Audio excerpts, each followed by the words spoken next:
Dissonance, le média podcast qui porte les voix que l'on n'entend pas.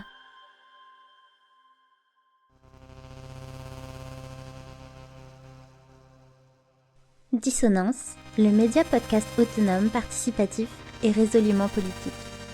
Un nouvel épisode un vendredi sur deux à 20h, en libre écoute sur dissonance.bzh. Agriculture, semer les graines d'un système agricole différent pour faire germer une société nouvelle. L'alimentation, et par là l'agriculture, est un domaine qui nous touche tous et toutes, à la fois parce qu'il est étroitement lié à nos besoins primaires nécessaires à notre survie en tant qu'être vivant, mais aussi parce qu'au travers de la forme qu'il prend, il modèle et façonne notre rapport au monde, à notre habitat, ainsi qu'aux autres formes de vie avec qui nous le partageons. Imaginer collectivement un modèle agricole différent devient une façon de penser à un monde alternatif, où se réinventerait le rapport de l'humanité à son environnement et à la vie, tant animale que végétale, sous la forme d'une nouvelle société où l'exploitation productiviste s'effacerait au profit d'une entente mutuelle entre l'humain et la terre.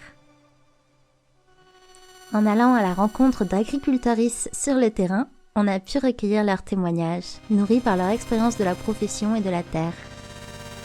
Par leurs paroles, leurs récits, leurs visions et leurs vécus, elles nous ont livré une multitude d'idées, de potentialités, d'images de chemins possibles à emprunter pour s'écarter de la route toute tracée du système hégémonique actuel. Les germes de cette société différente existent, sous la forme d'initiatives humaines au sein desquelles sont mises en place des pratiques différentes. Préservation de l'environnement, biodiversité, bien-être animal, agriculture raisonnée, coopération. Explorons ensemble ces voies possibles, où chacun et chacune a un rôle à jouer, travailleuses agricoles comme consommatrices. Car pour se réapproprier le mode de production qui nous nourrit et réinvestir le choix des modalités selon lesquelles s'exerce notre rapport à la nature, la première étape est d'imaginer ensemble. Construire tous ensemble des possibles pour que tous puissent devenir actrices d'une potentielle transformation en profondeur de notre société et de ses liens avec la planète.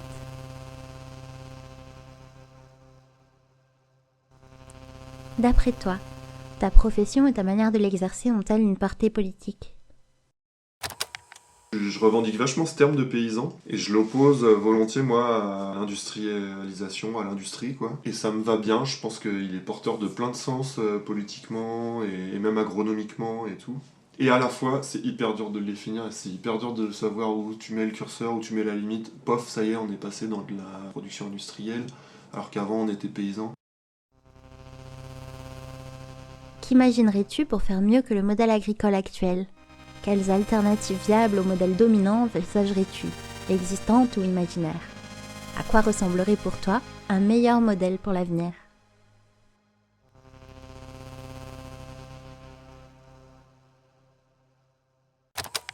C'est sûr qu'il y a toute une réflexion là-dessus qui est pas inintéressante. Où il faudrait qu'on avance, mais en fait, c'est un peu comme tout, que les fermes, quand on s'intéresse à ça, on n'a pas beaucoup d'argent. Les ingénieurs qui développent ça n'ont pas beaucoup de... Pour l'instant, c'est des outils qui sont très chers et qui sont pas... On n'a pas la capacité de les acheter. Après, il y a l'atelier paysan qui propose de fabriquer ses propres outils, etc. Donc, il y a toute une nouvelle démarche qui commence, mais on est qu'au début. On a une race rustique des Highland Cattle, une race écossaise qui est adaptée au milieu humide. Donc nos vaches, elles sont bien adaptées à aller parcourir ces zones-là, ces zones humides, et elles valorisent bien les végétations spontanées de ces milieux-là. Et donc elles sont capables de réouvrir ces zones humides. Elles attaquent les saules par exemple, tout ce qui est jeunes arbres. Donc ça permet de réouvrir vraiment ces zones-là qui en pâtissent de la fermeture des milieux. Et le maintien de ces milieux ouverts va favoriser une flore, l'expression d'une flore qui est déjà typique puisqu'en fait elle pousse les pieds dans l'eau dans des conditions un peu extrêmes, mais quand elle est trop concurrencée par la colonisation des arbres qui suit le cycle naturel, on va dire, et on a une perte sèche en biodiversité des milieux agricoles qui ont été façonnés par l'homme.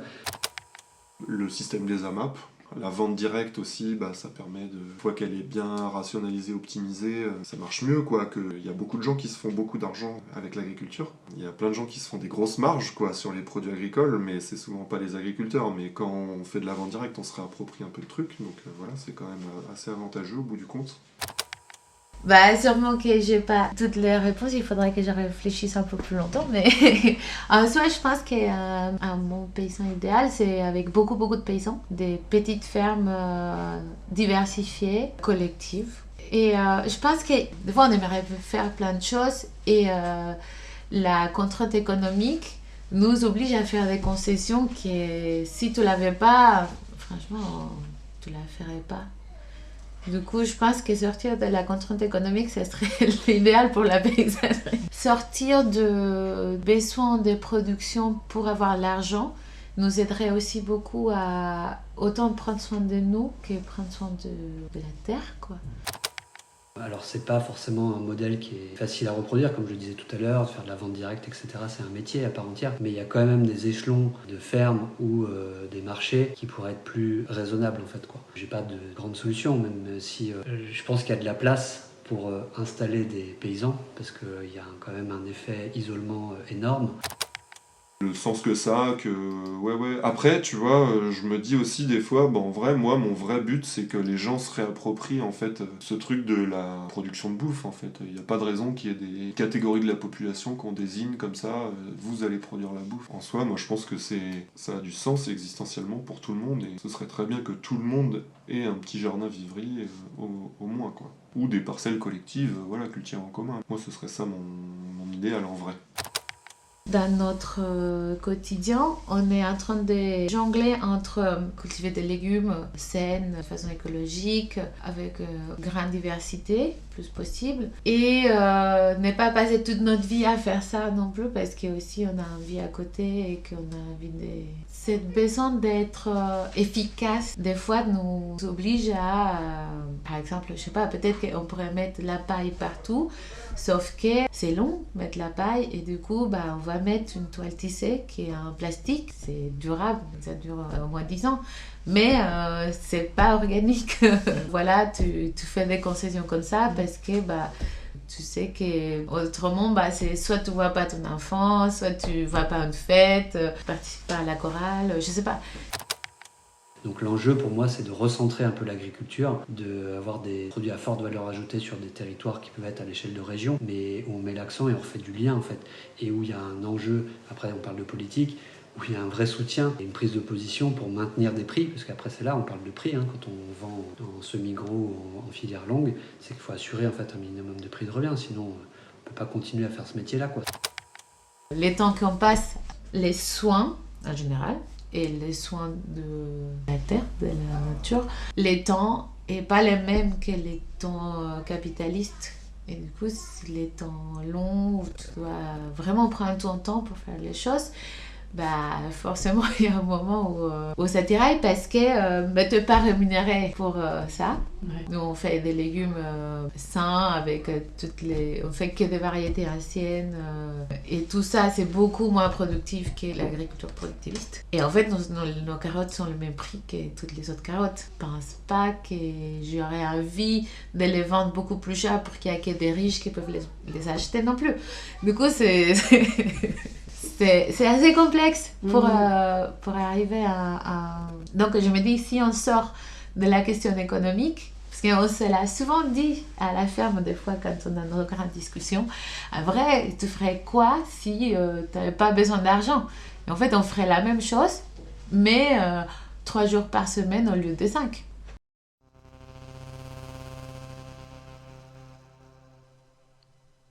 Penses-tu que les agriculteuristes puissent être acteurs du futur de notre agriculture? Si oui, comment? De quelle façon? D'après toi, quel rôle peuvent-ils et elles jouer dans cette transformation?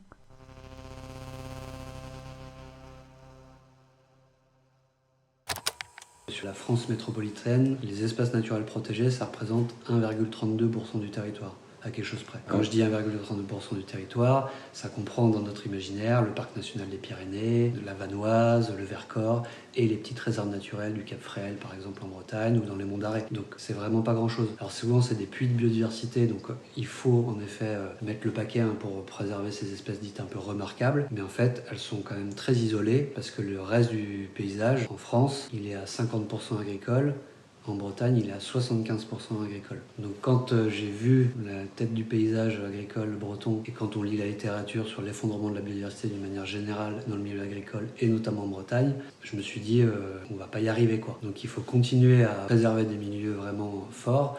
Mais si on veut que ces patchs de biodiversité forte s'expriment et s'étendent, il faut bosser sur le paysage qui nous entoure, le reste, donc le milieu agricole, quoi. L'élevage, ça a quand même du sens, quoi. Suivant comment c'est mené, il y a quand même quelque chose de fort. La préservation du bocage, il est fait en majeure partie par les agriculteurs, puisque c'est créé par l'homme et par les agriculteurs, et il est maintenu par la volonté des agriculteurs. On entend souvent parler de la diminution des espèces, notamment les milieux agricoles. Moins 30% d'espèces d'oiseaux en 15 ans dans ces espaces-là. Moins 70% de la biomasse en insectes en 40 ans. Et en fait, en faisant des choses assez simples et pas contraignantes, comme on l'entend, que l'environnement c'est contraignant dans les fermes, on peut avoir du gain en fait. Et on peut parler plutôt de multiplication des espèces. Donc on avait une dizaine d'espèces d'oiseaux différentes, nicheuses, sur notre no man's land du départ, là, qui était vraiment un terrain vierge et nu de toute nature. Et grâce à des actions qu'on a entreprises depuis 10 ans, ce qui est court à l'échelle quand même de la nature, on va dire, on est rendu déjà sur un petit 10 hectares, on a multiplié par 2, voire par 3, le nombre d'espèces nicheuses. On a une petite trentaine d'espèces nicheuses contre une dizaine. Sans avoir fait grand-chose, mais c'est-à-dire qu'on a replanté des haies, refait des talus, créé des mares, des prairies permanentes, planter des arbres isolés. On a mené pas mal d'actions de ce type-là, laisser des zones de friche sur les talus, pas les raser constamment, faire attention aux périodes. Et en fait, la nature, quand on lui fout la paix, elle revient assez vite, quoi. Donc on n'a peut-être pas forcément des grandes espèces emblématiques, mais on voit qu'en fait, les corridors, notre ferme devient un corridor écologique. Et c'est ça l'objectif, c'est qu'on fasse un effet réserve aussi sur nos fermes pour nourrir en fait d'autres territoires qui vont s'améliorer grâce à des installations de paysans qui auront des logiques un peu comme la nôtre. L'agriculture biologique est le prérequis de toute façon, mais aussi de prendre en considération un peu plus les milieux un peu naturels qu'on façonne en fait tous les jours, quoi. Les gens qui passent à la ferme, c'est des gens qui cherchent des expériences en collectif, qui veulent expérimenter une agriculture écologique et respectueuse de l'environnement. Du coup, oui, si on n'écoute que ça, on dirait que c'est la tendance. Dans les gens qui se forment, la plupart, ils veulent faire du bio, des exploitations de taille humaine, avec des conditions aussi plus humaines. C'est une ligne de crête qui est pas facile à défendre. En même temps, je pense qu'il faut vraiment être lucide et pas être naïf sur cette politique de la normalisation là, par les normes. Surtout particulièrement dans l'élevage, quoi, le nombre de normes à laquelle ils sont soumis. Faire un élevage aujourd'hui, c'est voir à quel point vraiment l'État fourre son nez partout, quoi. Ça devient compliqué de faire quelque chose de paysan, quoi. C'est souvent quand tu reprends la ferme de tes parents, tu as toujours vu travailler comme des tarés, en fait tu te poses pas la question, tu travailles aussi comme un taré.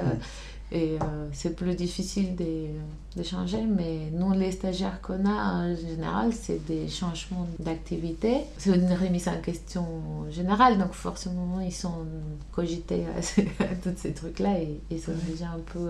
C'est très intéressant parce qu'on a eu des gens que je trouve hyper courageux parce qu'ils sont changés d'ingénieurs dans des boîtes où ils gagnaient bien leur vie. Ils avaient toute une sécurité économique à paysans où tu sais pas gagner 10 fois moins et tu vas travailler quand même. C'est des parcours incroyables.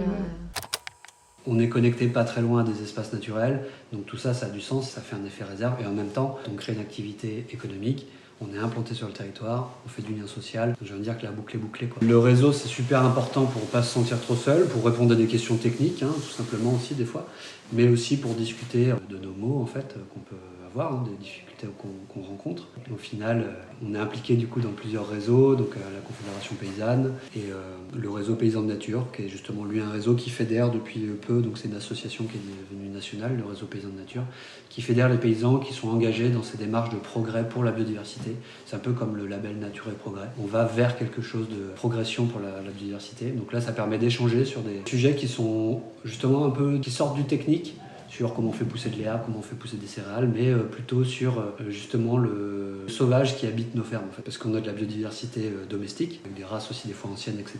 menacées, mais la biodiversité sauvage, en fait, elle est présente sans qu'on la voie trop. Du coup, elle anime ces sujets de discussion et comment on est tous un peu émerveillés pour des anciens naturalistes, mais pas que, des mecs qui étaient en agriculture biologique depuis longtemps, mais ça donnait une autre vision en fait aussi de l'agriculture biologique pour aller plus loin. Ils disaient, c'est vrai qu'on a des voisins humains, mais on a aussi des voisins non humains, et puis ils partagent et ils utilisent nos espaces, et c'est sympa quoi. Donc ça aussi c'est très très nourrissant quoi. C'est une position qui est pas évidente à tenir, et en même temps, si tu regardes, il y a toujours plus de normes et il y a toujours plus d'industrialisation, d'élimination de la paysannerie. Donc en fait, j'ai l'impression que c'est vraiment un système qui fonctionne aussi avec ça. Et nous, alors, je suis à l'aise avec ça, parce qu'on est en bio depuis le début, j'ai pas de problème avec ça. Malgré tout, j'ai l'impression qu'on est obligé de faire ça, et ça crée une sorte de petit marché de niche. Tu sais, il y a ce discours, il faut tout, c'est bien, il y a des agriculteurs bio, c'est très bien, ils font de la vente directe, et puis bah nous, on fait un peu différemment. Il faut toutes les agricultures, quoi. J'ai l'impression que ça va un peu avec ça. Moi, j'ai envie de casser ce mythe un peu de l'unité paysanne, on est tous des agriculteurs, on est tous dans le même bateau, ou quoi, pas du tout. Donc voilà, et il y en a plein, des agriculteurs qui sont le cul entre deux chaises. Le curseur, il est très difficile à mettre, et bah, tu peux te retrouver avec des mecs de la coordination rurale qui sur plein de sujets vont être à moitié racistes, etc. mais vont être eux-mêmes relativement industrialisés, mais sentent bien qu'ils vont y passer avec les accords de libre-échange, les derniers qui ont été validés là, et donc qui se mobilisent, et donc faut aller les rencontrer, faut y aller quoi. Il y a une certaine culture Ah oui, paysanne mais où pas, le travail est une valeur très importante. Bah, on s'est beaucoup posé la question de notre idéal, c'est qu'il y a de plus en plus de paysans, de la désirabilité d'être paysan. En fait, si on te dit être paysan, c'est ne plus avoir des week-ends ni des vacances et travailler 70 heures par semaine. Qui a envie de faire ça? Donc, avec du temps, plus lentement, sans pression, sans stresser de est-ce que ça va marcher ou pas, est-ce qu'on a assez de paniers dans nos AMAP ou pas, etc. Du coup, on a essayé de faire quelque chose qui est désirable aussi, de se dire, mais il faut donner envie aussi aux gens de s'installer.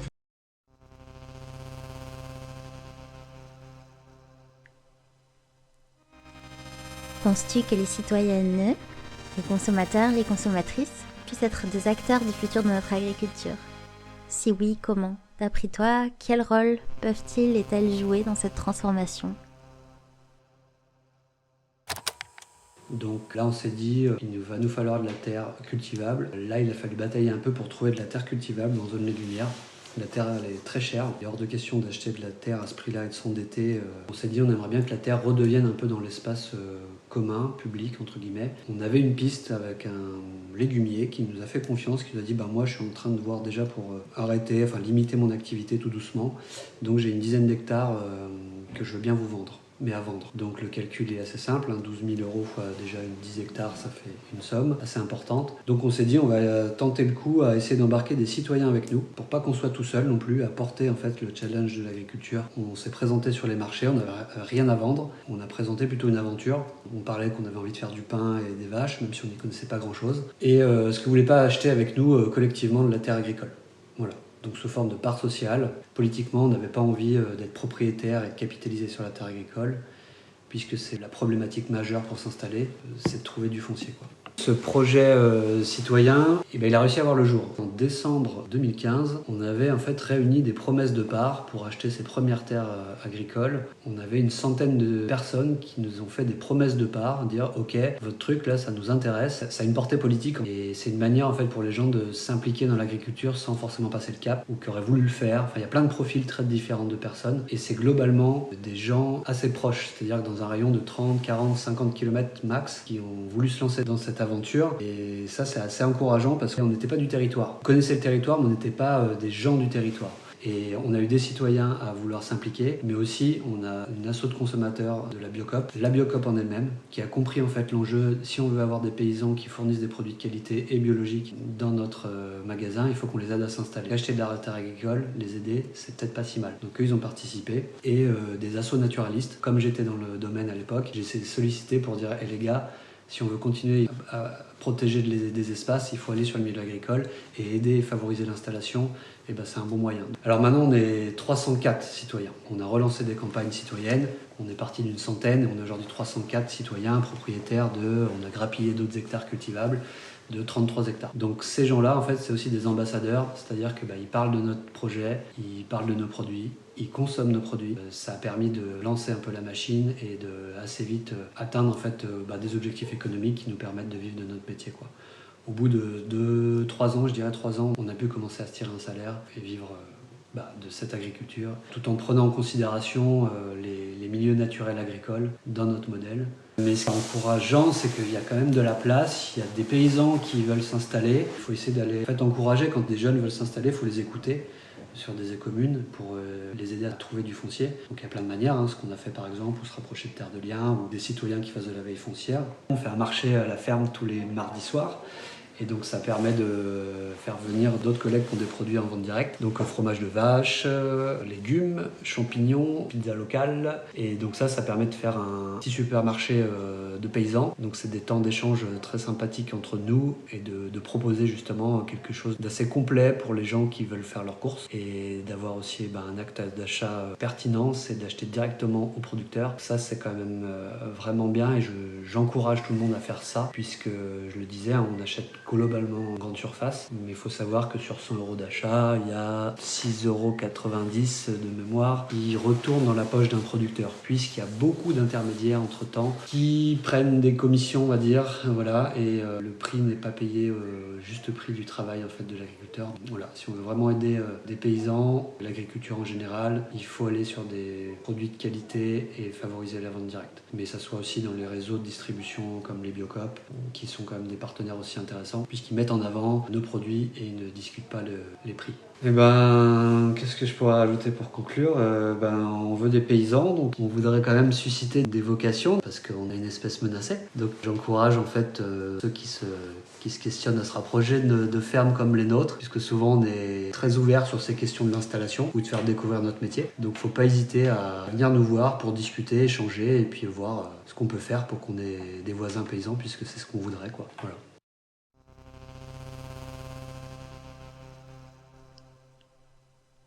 Redonner la parole aux personnes sur le terrain, aux gens qui travaillent avec la terre et le vivant, permet de faire émerger un florilège d'idées, de projections, d'images d'un monde agricole différent. Au fil de leurs réponses se dessine une autre agriculture possible. Structure alternative, exploitation à taille humaine, circuits locaux, pratiques plus éthiques, mise en commun des ressources et des savoirs, fonctionnement collectif et solidaire, autant d'alternatives existantes, fruits de l'intelligence collective mais qui nécessiteront un changement sociétal radical. Autant de graines portant en leur sein la potentialité d'un autre système, qu'il nous appartient collectivement en tant que société de semer pour espérer qu'elles germent et donnent naissance à toujours plus d'initiatives, poussent, grandissent à travers les luttes et la résistance populaire pour enfin fleurir en un monde où se conjuguerait selon une harmonie nouvelle la société humaine, la terre et le vivant. Merci d'avoir écouté cet épisode de Dissonance. Pour ce 3e épisode, c'était Mewtwo à la voix, Flo au montage, Maëlle et Oli à l'écriture, Paul à l'habillage sonore et Maëlle, Lia, Alex et Johan au recueil des témoignages. Merci à tous les contributeuristes pour leur confiance, d'avoir accepté d'y partager leurs expériences personnelles et leur vécu. Rendez-vous le mois prochain pour 2 nouveaux épisodes qui aborderont le sujet de notre prochaine thématique mensuelle. Pour la connaître et si tu souhaites participer, tu peux retrouver la marche à suivre pour recueillir un témoignage audio et nous l'envoyer sur dissonance.bzh, page contribution, ou nous contacter par mail à podcast@dissonance.bzh. Retrouve-nous vendredi 13 mars à 20h sur dissonance.bzh pour un nouvel épisode de Dissonance, le média podcast autonome, participatif et résolument politique.